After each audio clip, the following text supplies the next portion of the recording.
Speaking of reliability, a podcast with good friends talking with you about reliability engineering topics.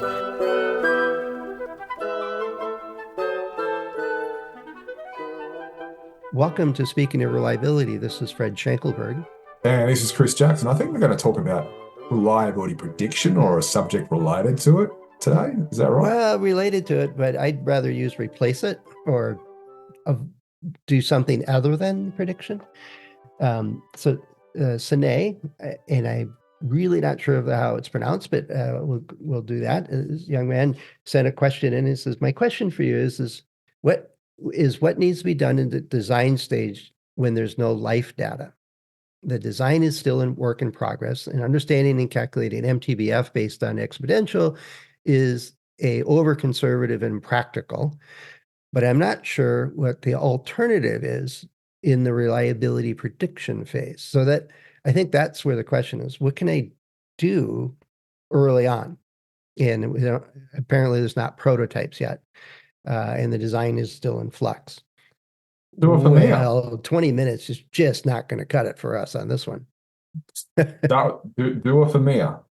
Yeah. I mean, step one is understand, or a fault tree analysis to try and understand, what drives your system. And so that's the first thing. Do something. Do it for me. Do an FTA. Whatever it is that your organization is most comfortable with in terms of understanding the likely weak points of your system. A fault tree analysis at this stage would be that's there to identify in a less quantitative way the weak points of your system. FMEAs involve more quantitative analysis, even if it's subjective, but it will help you find out the parts that will keep you up at night. Yeah, the vital few. But I think even just doing a set of discussions and interviews and paying attention to what's troubling your designers, where are the difficult trade-offs, what's the new technology, what's the new supply chain or vendor, I think the aim, whether it's FMEA or modeling or just asking questions and listening, is what are those vital few things that we need to pay more attention to? And what are the things that are likely to limit the reliability of your product?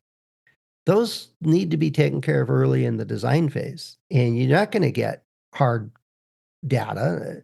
You don't have prototypes to run tests. You got components. If you have 2 or 3 vendors vying for it and it makes a key decision in that, you can run comparative tests on those, for example, and make an informed decision. But you don't need a estimate that's terribly accurate. I used to use this in presenting. It was, early in the program, you might have some field history data. You got some areas that are unknowns. You might have a new technology. It might be a startup. You have really just engineering judgment to go on.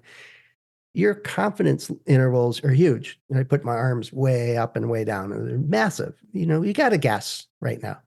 But then we go and we take a look at field data and we build a model and we do an FMEA and we understand these things are pretty cool, and our intervals, although not calculated, are smaller. And then we get down to a more detailed model and we get vendor data and we get better information from what fails and what doesn't fail. Our intervals are smaller. And then we nail it down to, we really need to know if this power supply is going to do it for us and with this voltage environment it's involved in. So we run a specific set of experiments for that.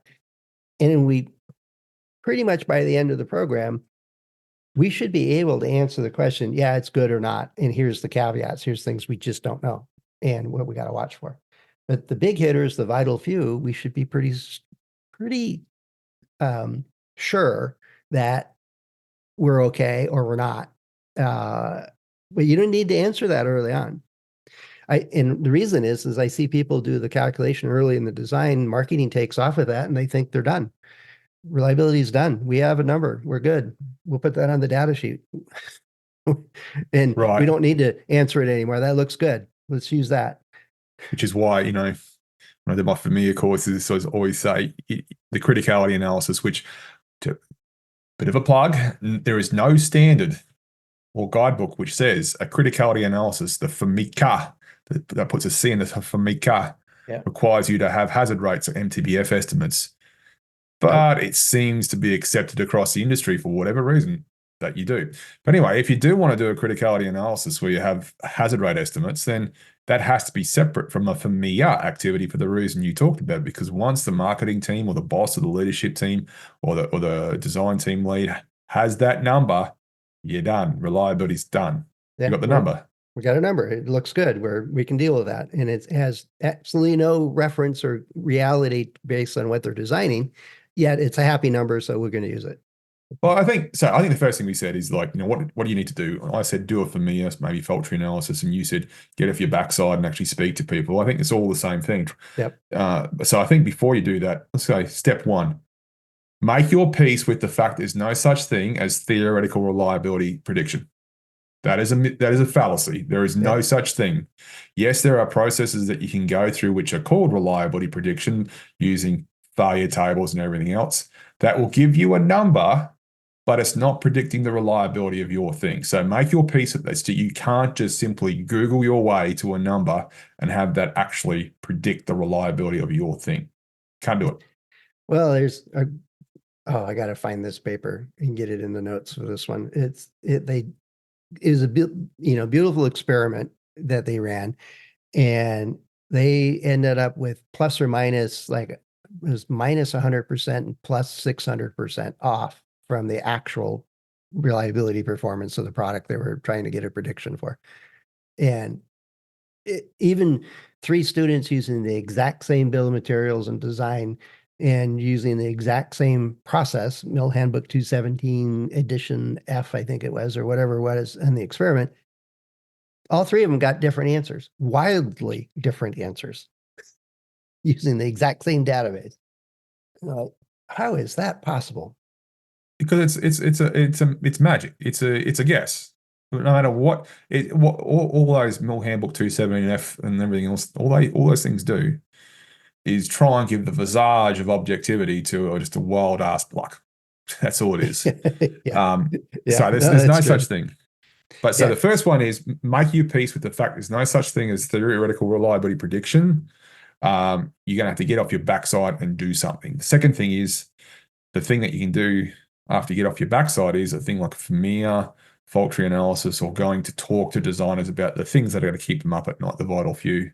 Oh, The there's third thing another. is, Yeah, go ahead. sorry, yeah, I have a third thing too, but go ahead. I'll do get 3.5.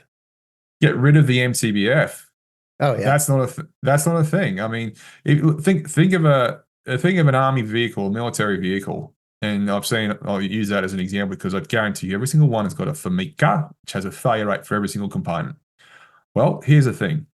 Let's just break those components into three categories. One category contains all those things that wear out really quickly, which you're going to want to replace through servicing and things like that. Think about spark plugs or gaskets or oils and everything else Brake for which you pads. have to have, yeah, for which you need to have a hazard rate estimate or MTBF estimate. All great. But those things in that bucket, you're actually going to replace before the vast majority of them wear out. And so the observed number of failures is going to be at a much lower frequency than the MTBF suggests because you're preventing most failures. But the number of parts you go through is going to be much higher than what the MTBF suggests because you're essentially throwing away good products which is okay if you do it in an informed way because you're by throwing away good products with some damage that has been accumulated. The intent is to drive down the failure probability of those things should they be left unreplaced.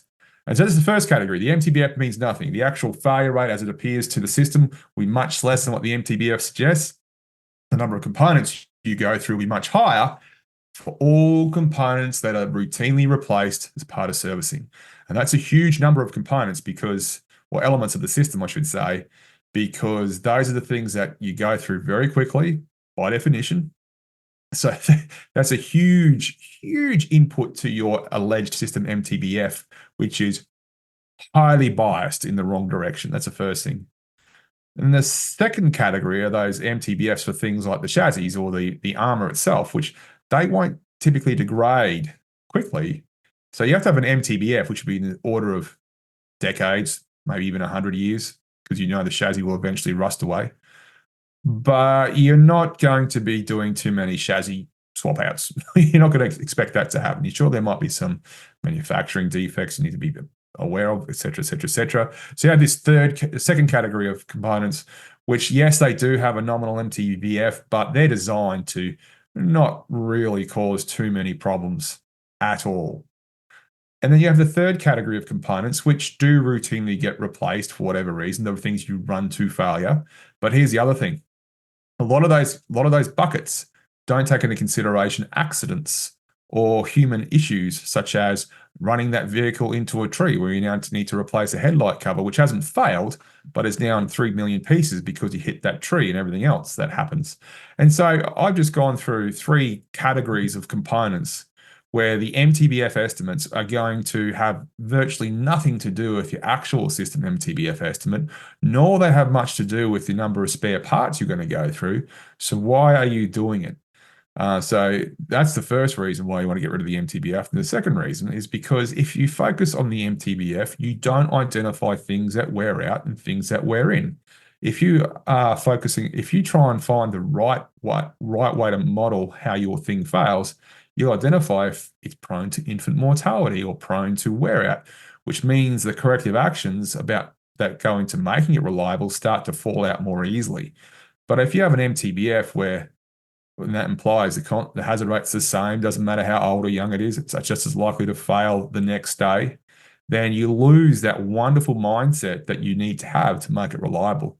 So that's number 3. So over to you, Fred. I think maybe I've Right, stolen yeah, a bit of three and your a half. thunder. It builds on that. It's that part of that early design is where the reliability is starting to get locked in. So what are those decisions you're making? How, using derating guidelines and good best practices and stress strength calculations and simulations and all the work that we can do in engineering to determine what's the right design, what's the right sizing for this connector or fastener, or what do we need to weld this or not weld it, or what kind of material are we using, what kind of environment are we getting in. The reliability engineer has a massive role in highlighting and focusing on those things, and it couples with the FMEA and other, where's the risk is we bring to the table what are the ways that can fail and what can we do about it. And so if you see a design and they put dissimilar metals together, you pull out your table and say, that's going to corrode really quickly due to galvanic corrosion. Let's rethink that. Can we put something in between, or we can change the materials? That needs to be done early in the design. You don't want to discover that last minute before you start shipping. It's very expensive then. So outside of identifying where the risks are and what's the important things to work on and what measures and metrics you're using, it's also, are we using best practices? Are we asking the right questions and focusing on areas that elements like galvanic corrosion that we know that's a problem in any design? Let's identify those and take care of them and sort those out before we build the first prototype. And that saves tons of money. It's really, really useful. That's my 3.5 or maybe 4. So does that summarize number 4 as, hey, at the early design, you're trying to improve reliability, so don't even bother trying to come up with a number for a product, for a system that you're trying to make more reliable than it is today. Is that what you're saying? Well, let's do best practices in the design process so that we're not chasing our tail solving things later. If we can design it so it's robust and uses known practices, known materials, known, all that stuff, it really reduces the areas that we have uncertainty, so that when we do finally get prototypes or we get further in the program, we know what we're looking for now. These are the areas where the questions are. We don't need to evaluate everything because, for example, that power supply comes from a long lineage of exact same power supplies that we've used for 10 years, and we know it works, and it's in the same, there's no real question about it. Well, let's not spend a whole lot of effort trying to figure out whether that works or not. It's going to be in prototypes, it's going to be around. So if we see a real problem with manufacturing or some other defects that creep into it, yeah, you got to deal with it. But I'm not going to spend a whole lot of focus trying to estimate the reliability of that. I got field data that shows we're pretty good there.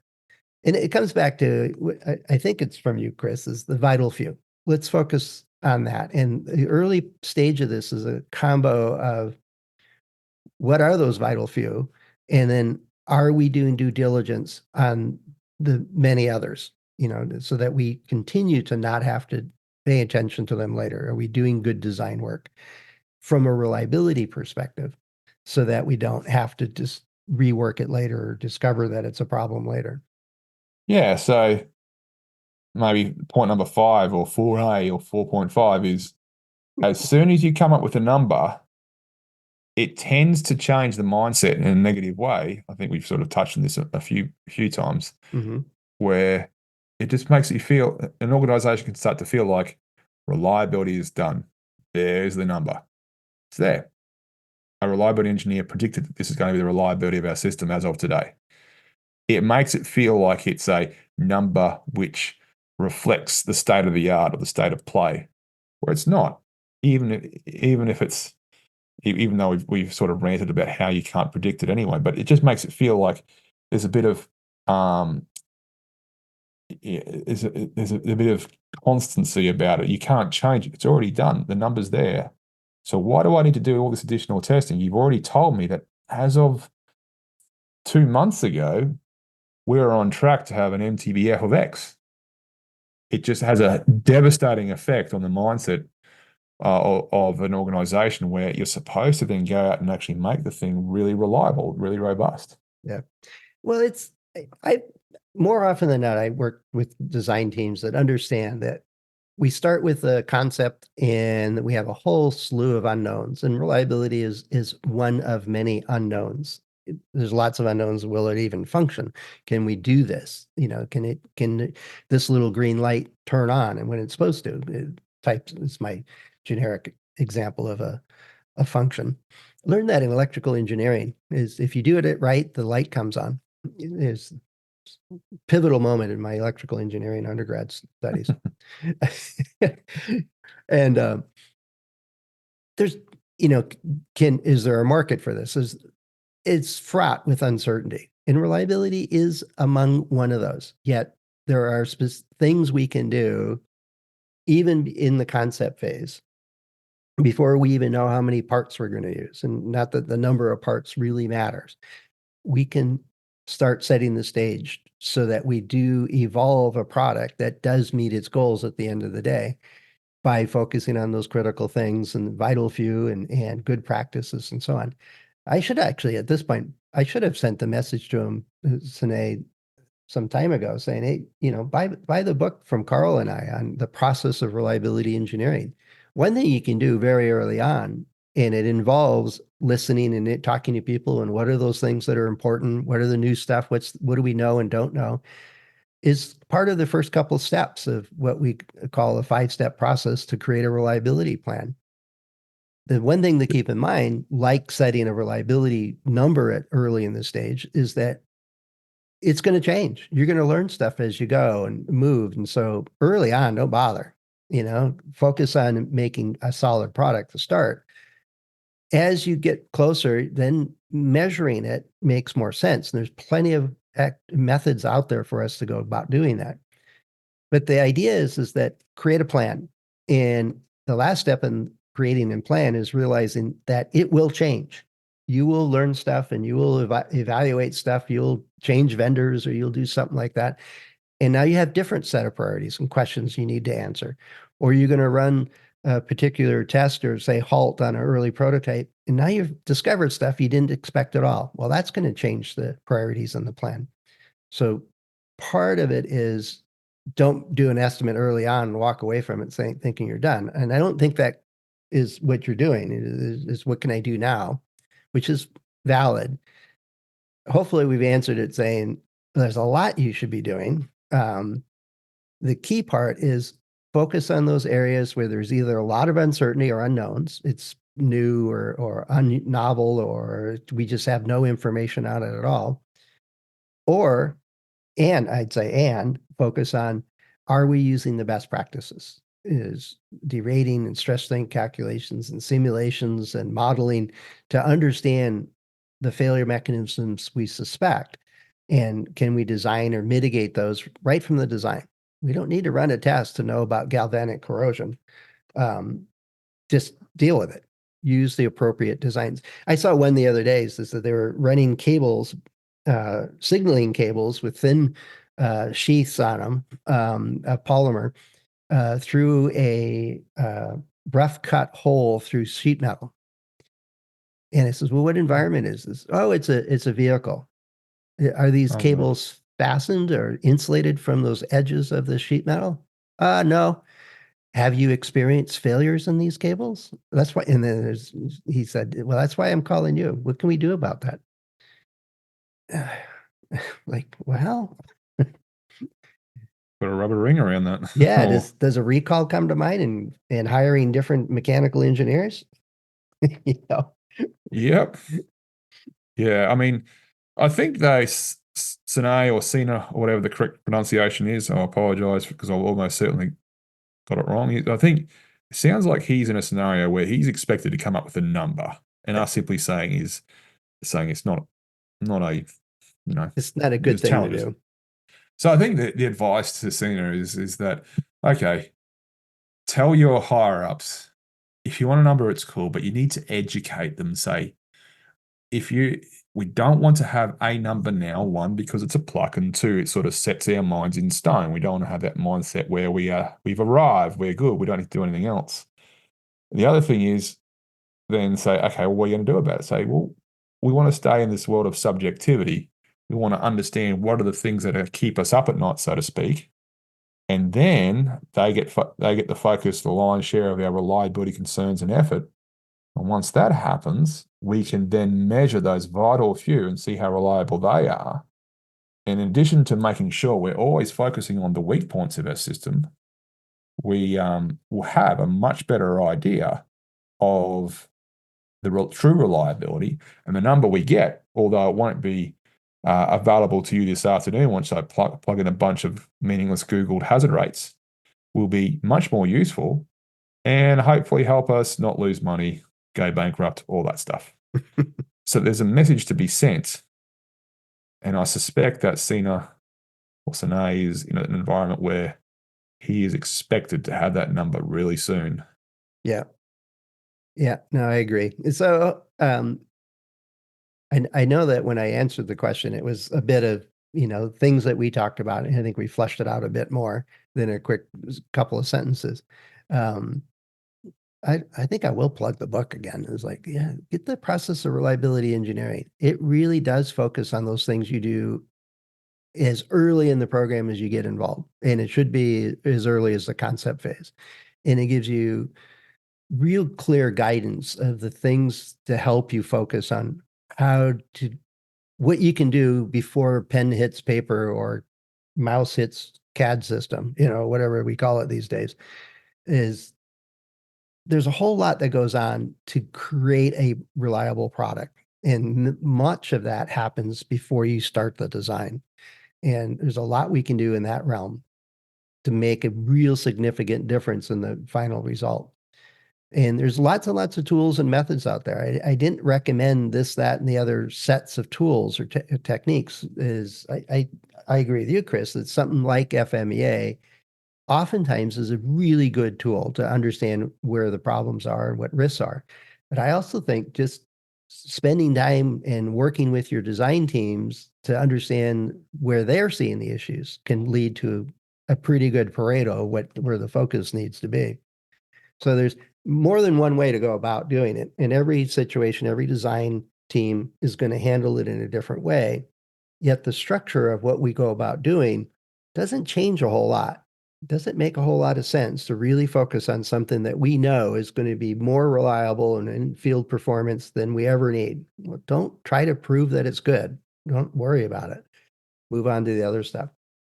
But if you got it, so we did, Chris, we last episode and this one, we've answered questions that we've had over the last couple of months. And I think I went through the list here of all these questions and I'm not seeing any. I haven't checked LinkedIn or email this morning, so I don't know if I got any new ones coming up.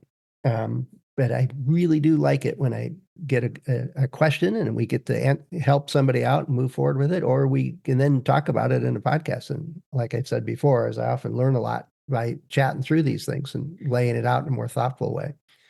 So if you're listening, you got a question or something on your mind or a dilemma that you're facing and would like some ideas or advice or suggestions, let us know. We try to get you an answer right away. And we also then oftentimes, as we did today, turn it into a podcast episode, help other people out that may have a similar situation or question. But let us know. Head over to accendoreliability.com/go/SOR, and you can find a couple of ways to get in touch with us there. There's also Chris and I and the other hosts of the show are available through LinkedIn and through our About pages. So plenty of ways to get in touch. And always remember, as a good reliability engineer, we do not use or advocate the use of MTBF. I should make that a jingle. Think we could do a jingle contest?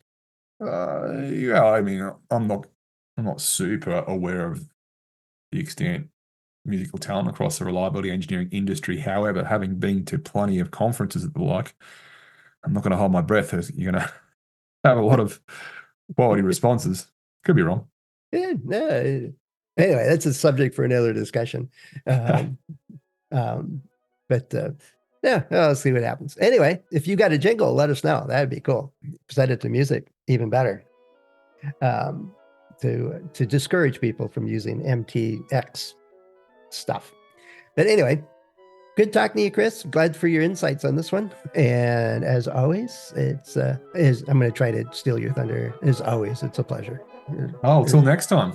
Yeah, there you go. All right, Chris. Cheers. Cheers, Fred. Thanks for listening to Speaking of Reliability. We invite you to join the conversation. If you have a question or a topic that you think we should discuss in a future show, please let us know. You can find a comment box below the episode show notes, or just leave a note as part of a review on iTunes.